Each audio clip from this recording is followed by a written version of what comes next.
Welcome back. I'm glad that we were able to have that bit of communication with Mr. Henderson. So tune in to his show Wednesdays at 7 o'clock in the evening.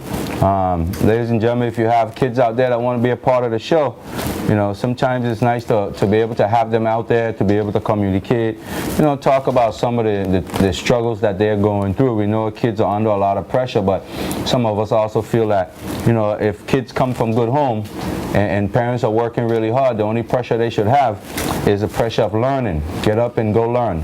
Get up and go to school on time. You know, take care of yourself, your health, and so forth. So those should be the only pressure that all kids should be going through. I want to say to the young lady or the young man that texted me 3 times, we did attempt to address your concern about, you know, the situation. We don't want to give professional guidance and advice on the show because we're not professional and licensed people in the areas, the subject areas. What we want to do is be able to, you know, put the information out there so the people who have the professional, who are professional in those areas could give us the kind of guidance that you need and we need. So all we try to do is facilitate your concerns. So and also it helps that with this show we're able to bring the issues out in the forefront so the policymakers and so forth can hopefully address them. Courtney, welcome back. Thanks, my brother. Thank you. I see we had a good first part of the show. There's a lot of interaction from the community. We had a lot of texts and a lot of calls. So yeah. That's a good show. And I'm hopeful that people would take Mr. Henderson up on his offer and really be a part of the community and really be involved in this show that's going to involve young people. I think it's a very good idea to, you know, to involve the young people from now. Well, you know what? One of the nice things about the show, Courtney, in the beginning, we had some parents. We had some parents who were able to offer some ideas, you know, from personal experience. Yes. And that's really good. Some of the texts even came in, addressed some of those things. We had a text that talked about corporal punishment. They said it's a product of failed communication and parental frustration. There's a lot of things going on in the community. Yeah. It's not just one thing. It's just not one situation. It's a combination. But we know, as people who've been in the BVI for a long time, people who born and raised up in the communities, we know what it was like growing up. I mean, some of the people that call in, there's one caller in particular that called in, he always said, Courtney, you remember when? You remember when? And the reason he's saying that is because he's a product of, you know, that type of good, sound, family structured, you know, development. You know, and it's true.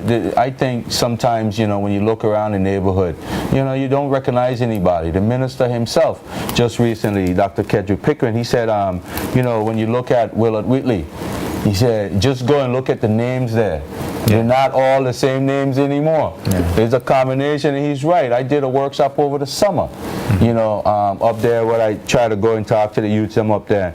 And I made a mistake, and I was communicating with the kids, and I asked them, I said, what are you guys doing for the summer? How many of you going to stay here and enjoy this and do that and blah, blah, blah?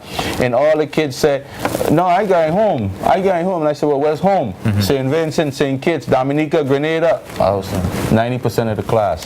You want to speak your mind? Go ahead, please. Hello. It's a live show. Go right ahead. Turn down your TV a little bit and just talk to us. We're having a bad connection. Just call us back. Appreciate the call. So yeah, Courtney. So let's see what else we have on the text. We do have a number of texts here that people are calling and texting about it. Say I respect my father when he put my mother's sister out of the home. How do you respect this man? He chose his mistress over us. You definitely have to seek professional guidance. You want to speak your mind? Go ahead, please. Yes, good afternoon. Yes, good evening. Talk to us. Yeah, good evening. Yes, I was listening to you a while ago, and I take what you're saying, right? When you you come to someone's country, you are supposed to, help to build, help to make a contribution because they become your home. So I respect what you're saying. I'm from here. But I also have some concern. Right? Now, you talk about Long Island people. Caribbean people, it was your word. And you say we'll do a program about the locals maybe next time. But I've been here over 5 years now. And I have 3 incidents here with local people. And this is the last one now. This is the most recent one. Now, a young lady went into Labor Department, and I've been hearing, they keep calling about Labor all the time, and no solution seems to be. It seems to get nowhere. Now, a young lady went into Labor recently, and she have a problem with a company that she used to work with. However, the person who she went to tell her, well, things only happen here.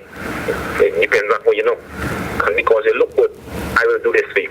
However, the person who she deal with do what he's supposed to do. Because she have a very good case, was fired unjustly. And he tell her straight, now, me ain't doing this because, you're fired, whatever.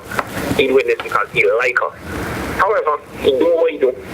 She get a settlement from the company. His supervisor have a problem with him.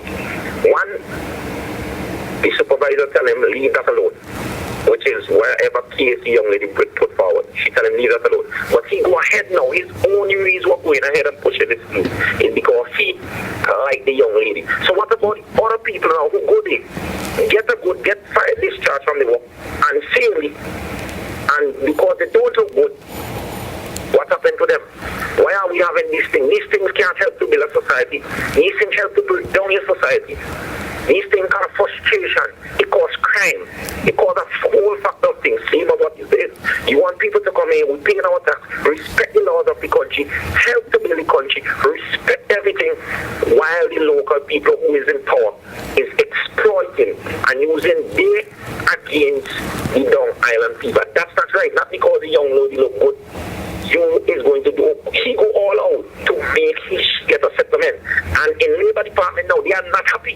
There are a lot of people who is not happy. I can call name right down. Don't call any name, but we understand the gist of what you're saying. You're absolutely right. Don't call no name. Okay, but I'm only saying, these things need to stop. Yeah. And yes, we have a role to play, and I understand that fully. I understand that anyone coming in, any part of the world you do, you're supposed to ask the old people to. When you go with the Romans, you do what the Romans do, not everything, but I mean, make a valuable contribution. But Carla, just based on our conversation here, if I was running that department, I would have set up a camera and I would have taped what these people are doing, and I would have let the workers there know that I'm going to tape whatever you're doing, and if you act inappropriately, you'll be fired. But that is what I was trying to get the young lady to do too, but she was a little scared. No, she shouldn't have to do that. I'm talking about management. I'm talking about management. The people who those people report to. They should have a protocol in that office that says, look, you have to treat people a particular way, regardless of where they come from, regardless of their color, their religion, their creed. But Carl, I believe I understand you just said something. And I understand you're fair, because it's the same fear a lot of people have to go through when they talk about victimization. You're saying that it ain't a matter, to me it ain't as simple as just setting up, the supervisor setting up a camera, because it sounds like some of the problem is the supervising. Exactly. Some of the problem is the people who are running the show. There's no policies in place, there's no clear-cut guidance as to how do you pursue certain things. And you're saying that there's a biased behavior because this young lady posed as somebody that this guy wanted to flirt with. He went all out and did his job. And you raised a very good question. You said, what happened to the people who go in who don't look good? What happened to the guy who was definitely being mistreated at his job, but because you don't really care to take on his case, you put that on the back burner? That's a problem. And I agree with you. That is a serious problem in this country. It's the same situation. A friend of mine said they went to, we were having a discussion, they went to the passport office. Somebody walks in, 2 young ladies walk in the passport office. One get a 5-year extension on their visa, and the next one get a 1 year. And the person who got the 1 year said, but I've been here longer and so forth and this and that. And the person said, well, it's who you are and who you know. That's foolishness. And that has to stop. And you know what I would suggest next time, and I say this loudly on camera, ladies and gentlemen, when you go to these places, take your little camera phone and record the conversation. So it's not you saying it, it's the camera saying it. If you feel you're being mistreated at your job, start recording the incident. Take clear documentation. So when you go to a front of Labor Department or in front of immigration or whoever, and you have to fight your case, the Constitution has a Bill of Rights in it. It addresses your needs and your concerns. That's what you have to do now. You have to start putting things on tape. So I understand what you're saying, Carla. Yes. And so thanks, and let somebody else make a contribution. I will listen off it. absolutely. I do appreciate the fact that you understand where we're coming from about, the concern I was trying to bring to you guys is that being from the Caribbean and the fact that all people, whether they were locally owned businesses or foreign owned businesses, were sourcing our help from the Caribbean. That's not happening anymore. So all I'm saying to all my Caribbean brothers and sisters, you got to now come with a different mindset. You got to come thinking and saying, I'm going to do whatever it takes. If I decide to make the BVI my home, you have to embrace it as your home. Because if you're back home where you come from, you're embracing all the things that are there. And if you're not embracing those things here, you're not really trying to assimilate. You're really here just to, do your due and make your money and then eventually build your big house back home. And then what happened to the country while you're here, as long as it doesn't affect you, you don't care. It shouldn't be that way. No, I am not supporting that. I'm not supporting that. All right. And keep the good work up, man. Well, we appreciate the call. Okay. All right, thanks, guy. Yeah, that's a serious problem, Courtney. Yeah, and that's across the board. That's across the board. I mean, he was clear when he said that, Yeah. And we all know what the problem is. Yeah, we got another call. All right, call us back. We missed that call. Yeah, call us back. Courtney, do you have a number of call? Again, a number of people call about, the whole morale and call coming in again. Yeah, good evening. You speak your mind. Go right ahead. Please turn your television on, please. Yeah, good evening, gentlemen. Good evening. How are you? I'm doing fine. How's the weather in Josiah's Bay? So it's great down here. That voice, man. Every time I hear that voice, it make me think of the beach. All right, gentlemen, what I think, as long as the BVI is economically growing, viable, the population growth is going to be lopsided. And I think we fail to address the issue. The BVI is changing. The old BVI is dead, is gone. We have a new BVI that we have to recognize and we have to try to move forward with. It's not doing us any good to have people who are born here, just like Sam mentioned a while ago about the kids at the school, for vacation. They said they're going home. They didn't say they were going to visit. That's an issue. We have to find a way to make this new BVI work for everybody that's going to benefit from it. Hang up and listen to... But before you go there, there's an issue related to what you're saying, and that is whether or not you feel like you're being represented or not. Do you feel that you're being represented? Well, actually, I'm from here. I'm being represented, but a lot of the people have good reason to feel they're not being represented. I mean, when we look at the way that they gain access to being part of us, me personally, I think it's too long. No. The time an adult spend 20 years in a country, that's almost of his adult working life.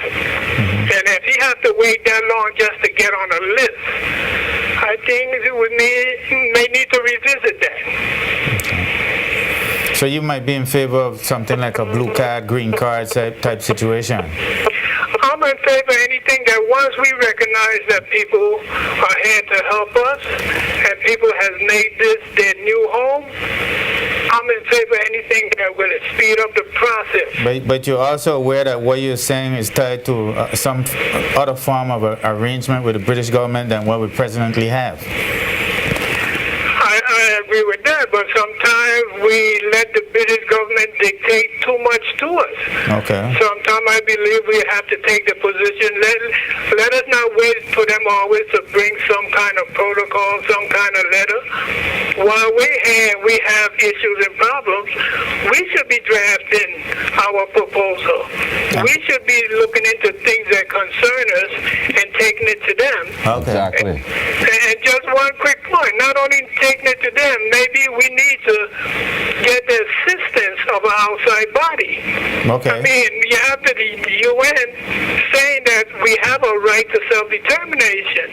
So when we have to deal with England, maybe we could draft something that where the outside people, bodies that are concerned with self-determination could be mediators.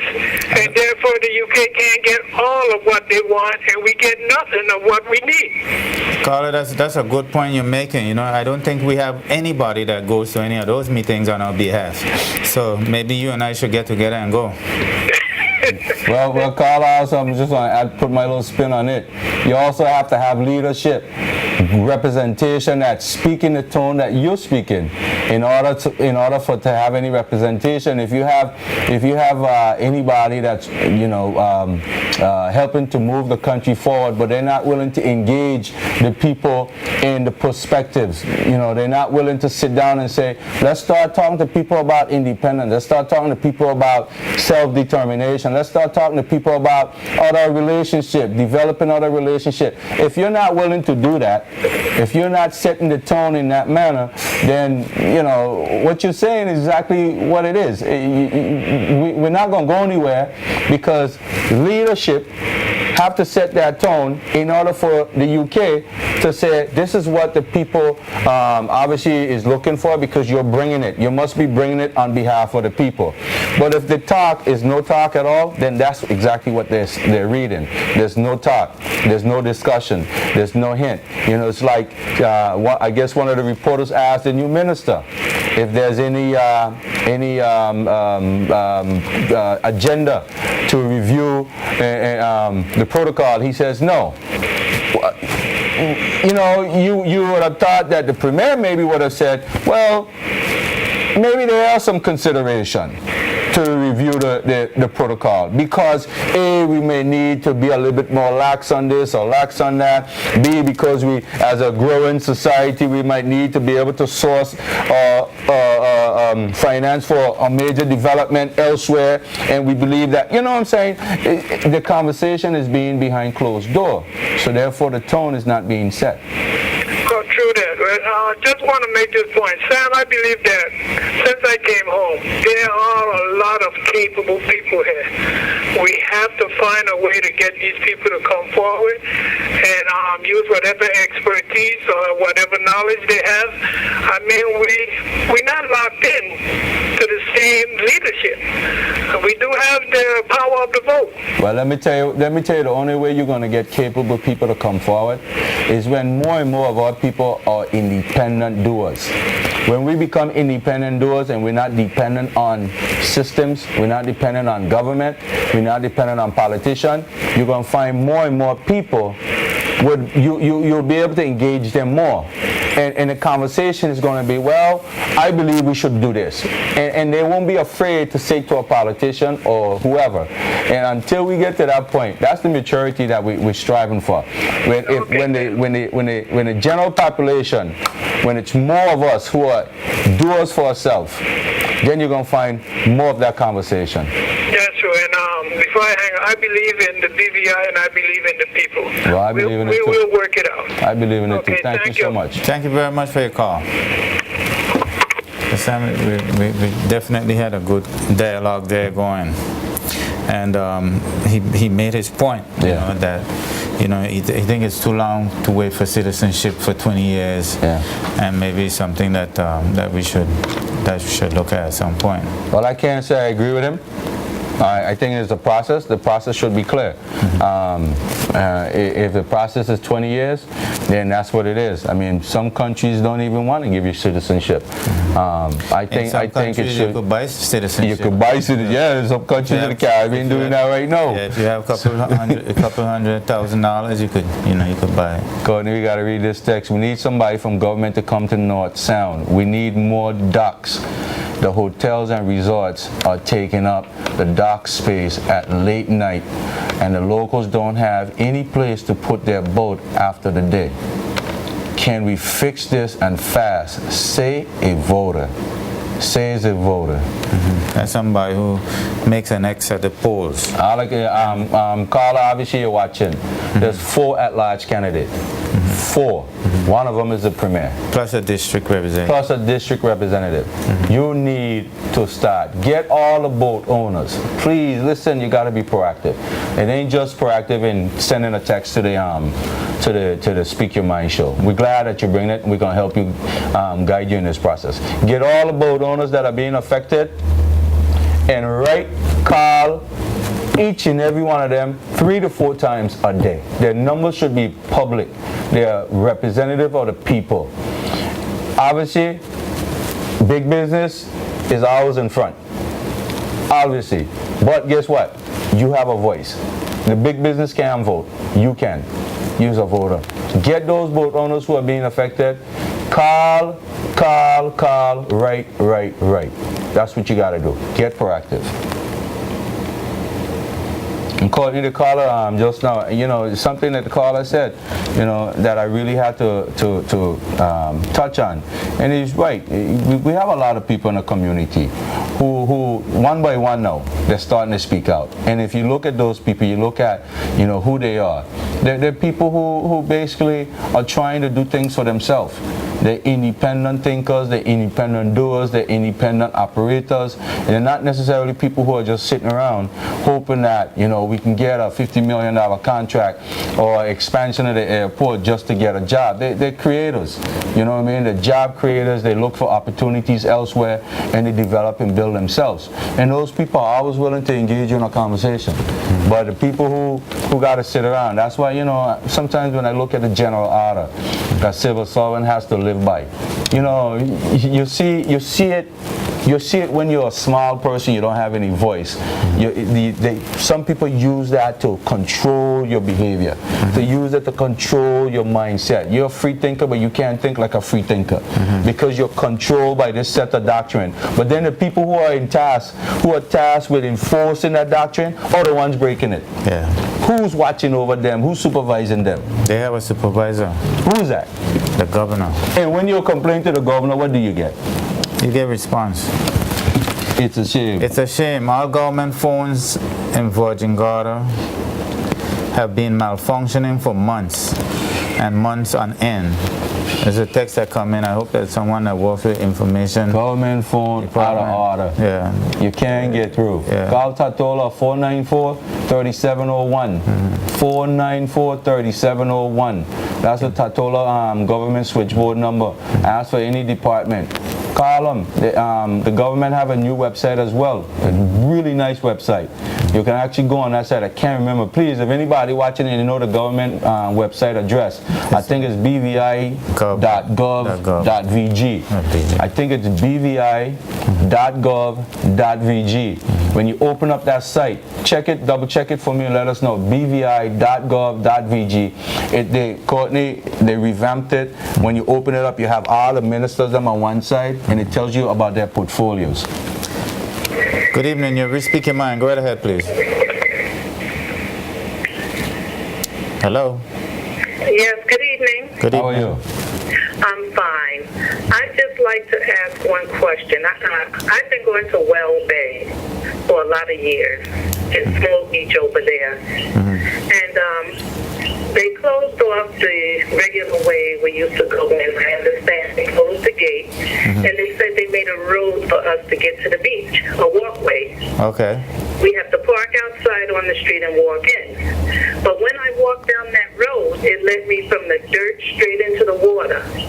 In order for me to get to the beach, I have to go around some rocks that are protruding out into the water. Yeah. To go around to the side to get to the sand. Okay. Now, how is they're cutting us off from the beach? Is there any? I just want to know: is there any plans that the government is making for easier access so we could go straight to the sand, or do we still have to walk through dirt, roll up our pants legs, go in the water, walk around rocks, then get to the beach? Miss, that sounds like a violation of the law from how I read the law. The 2004 Planning Act says that the owner of the property adjacent to the beach can provide an alternate route, but the alternate route must be, listen to me good, it must be accessible. Right. So that sounds like a violation. Right, it's not accessible. I walked straight from the dirt to the water, and I had to peek around the corner to see the rocks, and then I saw my little beach over there. Now, that's crazy. It is. It's shameful. That's what it is. It's the same problem at Guava Berry Beach in Virgin Gorda, the same problem I experienced at Scrub Island, the same problem that's going on at that beach. Now that beach, or most of the land in front of that beach, belongs to a local, some locals, and it also leads to a really nice property down there called Sub Song. Obviously they've been trying to curve the traffic going in there, but you're still violating other people's rights. Now I'm going to be blunt and say this. You have a Minister for Natural Resources and Labor, Dr. Kedrick Pickering. You have a representative for that area, Mr. Marlon Penn. And you have some other representative at large. I believe I see a lot of people utilizing that beach, and they park all up on Beef Island Road now and have to walk in. And it's shameful to know that we're still fighting this issue, but yet we're quick to defend our investors who are basically saying that the way we live back home is the same way we want to live here. This is what we've been doing back home. Back home, we block off the beaches and the path to the beaches. Back home, we force people to pay. In St. Croix, just the other day, there was an article in the paper where the residents raise up in St. Croix, and this is what we need to start doing. Okay. I'm willing to do it. We got to start doing it. I'm telling you. That's my favorite beach. I taught my family how to swim there because the water's so calm. Yeah. By that little reef. It's a lovely beach. Well, that's where my son learned to swim. Exactly. It's awesome. Exactly. It's awesome. That's right. But Miss, Okay. you have to do what you're doing now. You got to get with those people who are up there, sign a petition of your dismay, your unhappiness, take pictures of the area and send it in to the government. And if you can't get no satisfaction with the minister, send it to the governor. If you can't get no satisfaction with the governor, send it to England. It's simple as that. We got to start exercising our constitutional right. The Physical Planning Act calls for the developer, the owner of that property, they must provide a clear path to the beach, whether by water or by land. Right. It says so in the Physical Planning Act. I had to pull the act when I had the problem at Scrub Island. So don't let the same thing happen to you that happened to me. Take some action. I will. Thank you. You're welcome. Well, ladies and gentlemen, we're going to have to take a break. Hopefully, I think it's going to be our last break. So if you want to get in on a conversation, feel free. Record the number. We're going to be right back. We're going to take a break, and we'll be right back.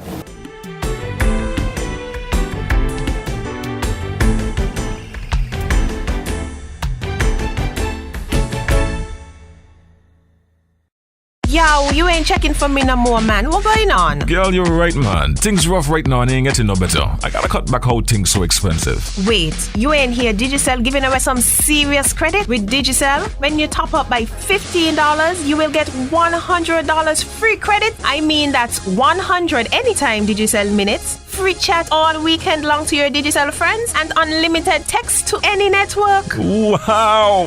Now with Digicel, I can save and we can party some more. Party Rock is in the house tonight. Your credit lasts longer with Digicel. Now that's something worth partying about.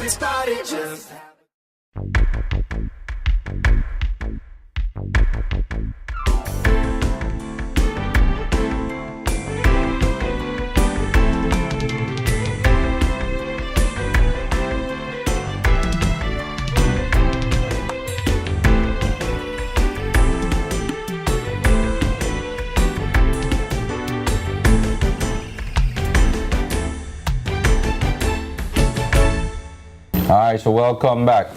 Just before we continue, I just want to touch one text that came through just now, and I want to let the texter know that I totally understand what he's saying. This texter said he's been here in BVI, living in BVI for 17 years, and he's having a hard time collecting his money. You know, he pays $700 a year for work permit and so forth, and you know, he said he has a hard time getting paid. Landlord is looking for the rent money, and he don't know what to do. He goes into labor, and labor ain't doing anything. Now, Carl, I hear what you're saying. You touched something that you know. I was saying earlier that I know it's hard. It's always going to be hard for the person who ain't from the country, but it doesn't mean that you shouldn't push for your rights. You have rights. The Constitution gives you rights. If you're working for anybody, you're supposed to get fair pay.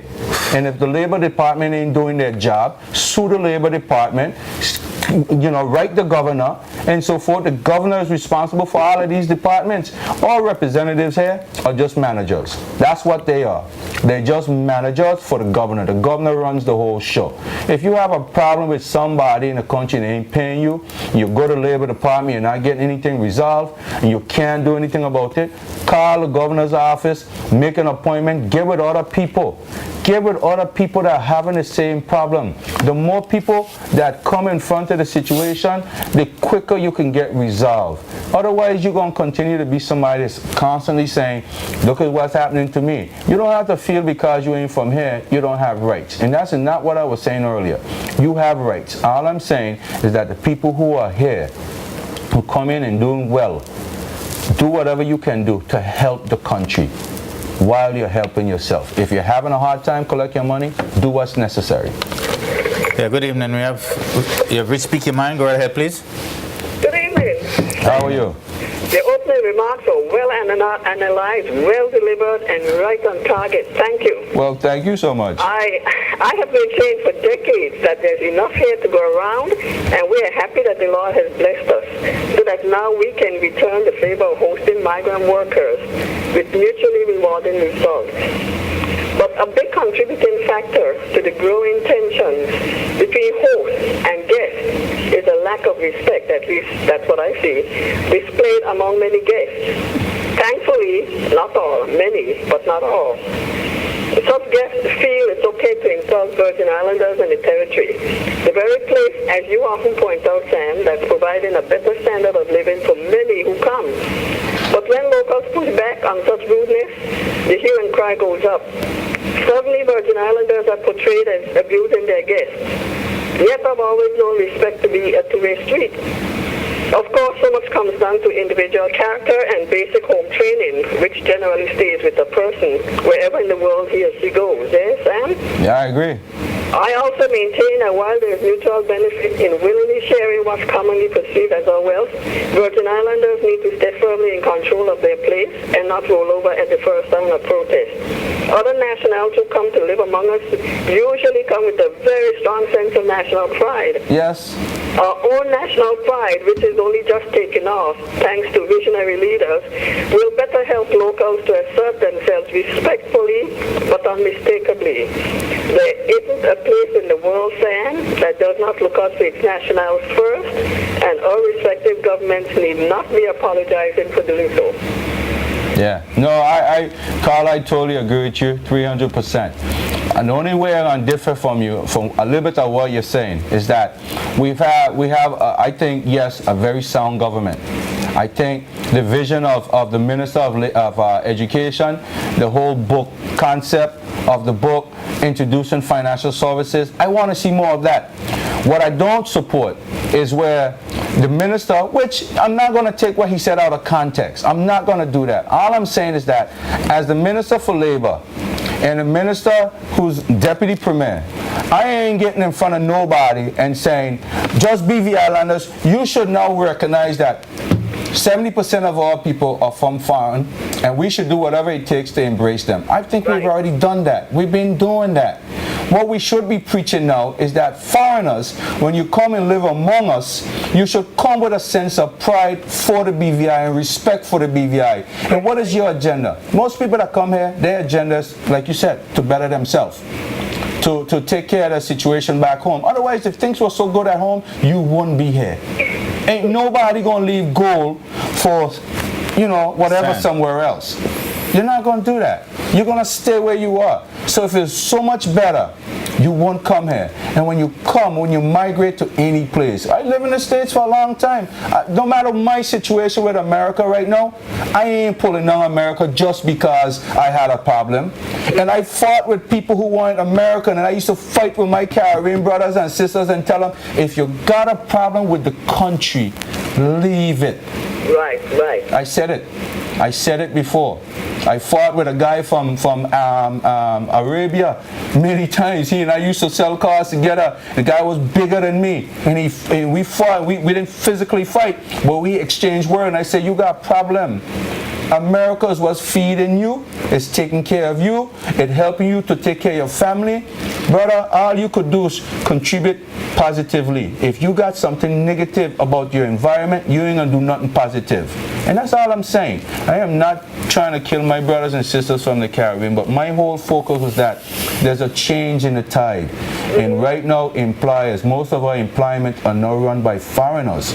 And those foreigners are trying to hire people that resemble them, resemble their ideologies, resemble their behavior, and just look around the charter companies. They're hiring South Africans. Some of the companies are owned by South Africans. Right. Look at them. Some of them are hiring Americans. People who don't know anything about our country are now being hired. They come in and they get a quick study, they quick learn. They're adapting. Those people coming in. Filipinos, from Virgin Gorda to Tatola. Say that again? Our leaders who have to stay in control of that, though. But this is what I'm saying. That's exactly what I said. Our leaders have to set the tone. Your leaders have to set the tone. BV Islanders first. Period.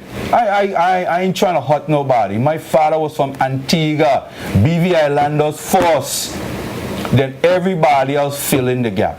It's as simple as that. If you launch a new educational initiative, it's for BV Islanders and everybody else share in it. If you're gonna allow investors to set up beautiful beaches and beach destination, then BV Islanders should be allowed to do that as well. Right. You understand? If you're gonna protect the beach for foreigners, we gotta first protect it for us, so we could be the enjoyers of that, not somebody else.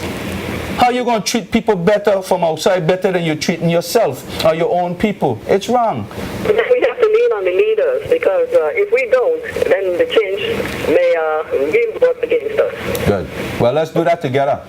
I'm gonna do my part here. I on this TV show and I on this TV show because I love it. I love being able to bring information and challenge the norm. Right. And the norm too much now is what's dictating our life, and we can't have that. If people coming to us when election time is around and they telling us everything that's fancy and we don't challenge what they're saying, then we deserve what we get when they get in, regardless of who they are. So. Okay. Thank you very much. Appreciate the call. Thank you very much for your call. Bye. All right. Courtney. I think the caller was right on point, brother. Yeah. But leadership starts at home, man. You know, it starts with us. You know, it starts with our leaders. Yeah, we got another call. Yeah, good evening. You're Rich Speaking Mind. Go right ahead, please. Hello? Hello? This is a live TV show. Please call back. It seemed like you got disconnected. Please call back. Yes, Sam, while we're waiting on that, I was going to just touch on traffic a little bit. I see we need some serious repairs. I see some road marking going on, so we're getting some more road marking. Yeah, right. Y'all speak your mind. Go ahead, please. Hello? It got disconnected. Well, just call us back, callers. The phone lines are wide open. Call us back. Go ahead, so I was saying, yeah, I see some road marking going on, and I see some potholes getting filled. I think one in particular we need to. Yeah, good evening. You're Rich Speaking Mind. Go right ahead, please. Hello. Sam Courtney. Hey, what's going on? Not much, man. Listen, I want to embrace the lady who called about the beach. Yeah. And I don't want you guys sort of make this thing seem like it's anything new. Right there, Lambert, when we had Elizabeth Beach before Lambert came into existence. Elizabeth Beach was a lovely beach. You could almost drive down and park on the beach and everything was so nice. Lambert came in, changed the whole road. People even scared to go down there. That was a mistake. That was a mistake. So what I'm saying is that it's something been going on for some time now under different government, and I want to know when it's going to stop. Many persons have spoken out against these things, and they continue to happen. When are we going to get a clear policy? I mean, you might tell me, Courtney, that the policy is there, but what happened to enforcement? Well, Carla, I want to say something to you real quick. When the situation was going on at Lambert Beach, I happen to know about that situation because I was one of the people who were caught up in it. And I was one of the people who made a conscious decision to start writing the government, and I threatened the people who were running Lambert Beach, and they finally got rid of one of the managers who were there, and then we turned out that the manager was a wanted criminal from another part of the world, right? So what my suggestion to people again, we have to start challenging the system. There's the court of law.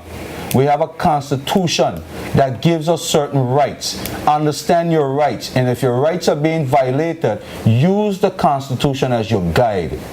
It doesn't matter who's the government. It really doesn't matter from my perspective, because the governments are getting in and they're going to appease to those who are their core supporters and who's the big money donors.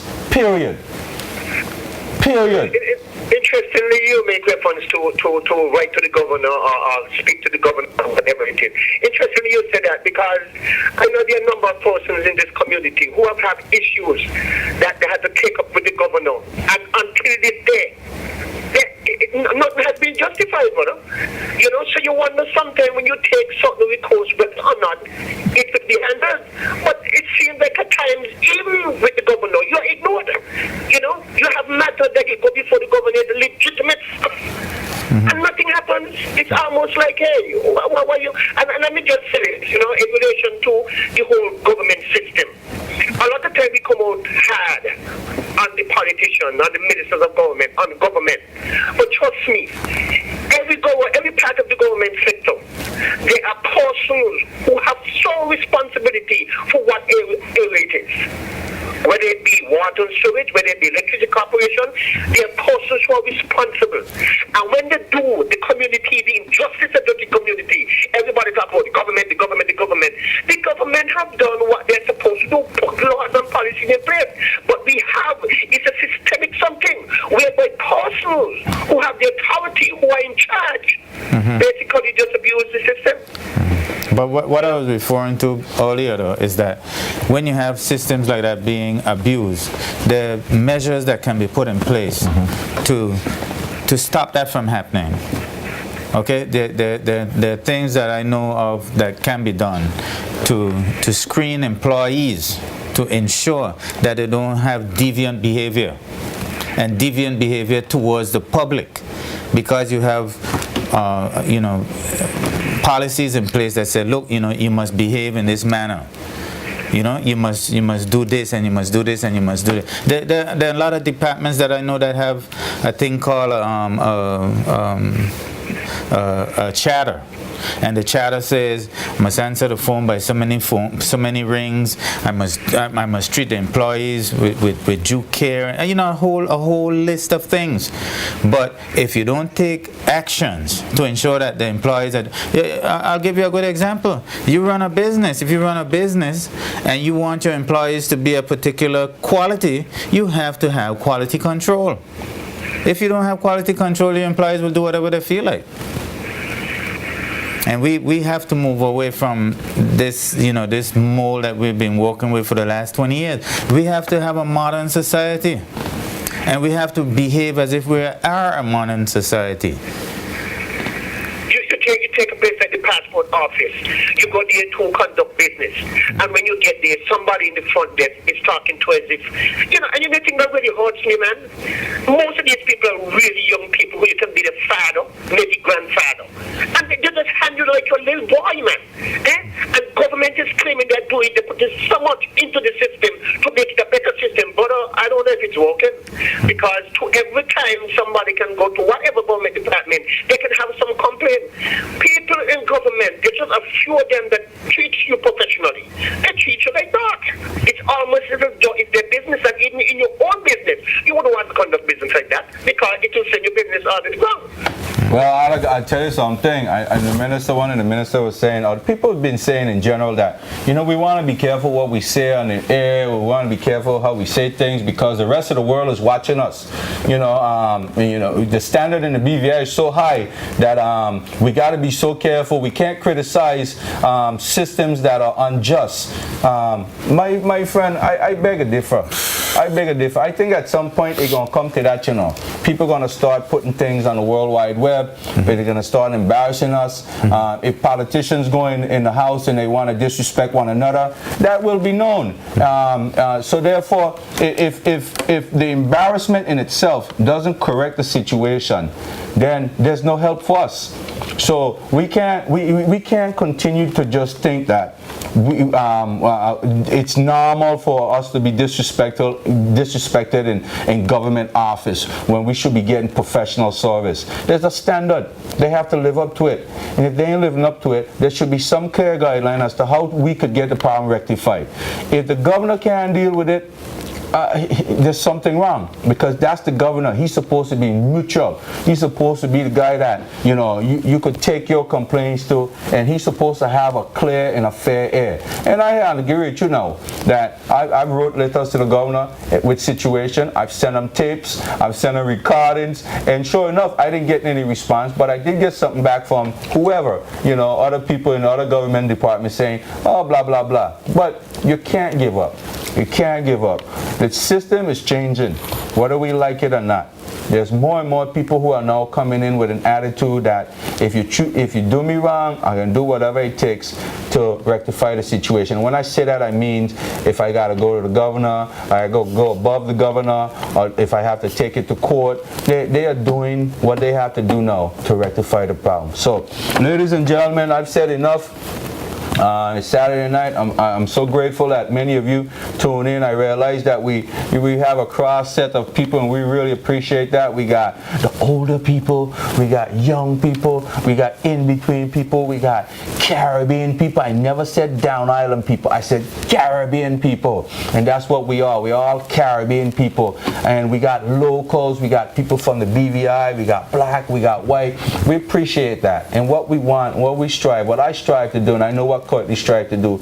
Every Saturday we come here and take time out of our busy schedule is to sit down and facilitate good conversation. That's all we want. We want good conversation. We want to hear the complaints, but at the end of the complaints, we want to hear some kind of solution. And that's what I strive for. So that's my closing. I'm going to turn it over to Courtney. Sam, I also wanted to talk about the gas prices. They're up at $5.05, $4.94, $4.99. Nobody's saying anything about it, but we're paying. We're going to get back to that next week, though. But I was wanting to read one last text we had here, so that kind of talks about something. He said we need an initiation program for expats where they learn about the BVI. That says a whole lot about what we were talking about tonight, that we need to maybe, you know, have a conversation about, you know, what's happening in the BVI, as one of the callers talked about, that, you know, this is a changing BVI. It's not the BVI of 30 years ago. It has changed a lot. And maybe we need to have a conversation with the entire community about how we're going to embrace this new country and move forward, and you know, what kind of protocols you're going to put in place, what kind of local protocols, not protocols from outside. We had an interesting show. We had Mr. Henderson on and his youth forum that is going to be on. I'd say, you know, watch it, you know, get involved with the youths. We were able to talk about a couple of things, but basically I want to tell people that on Tuesdays, 8 a.m. and 5 p.m. This show is repeated, or you could go to jtvlive.net and you can catch it one last time, you know, for the rest of the week if you want. And Sam, all in all, we had a very good show. I know I had a number of things I was going to try to get onto, didn't get a chance to, but we're going to call the show to a close tonight, and we're going to say, as we usually say, God bless these Virgin Islands and the people that live in them, and we'll see you again next week.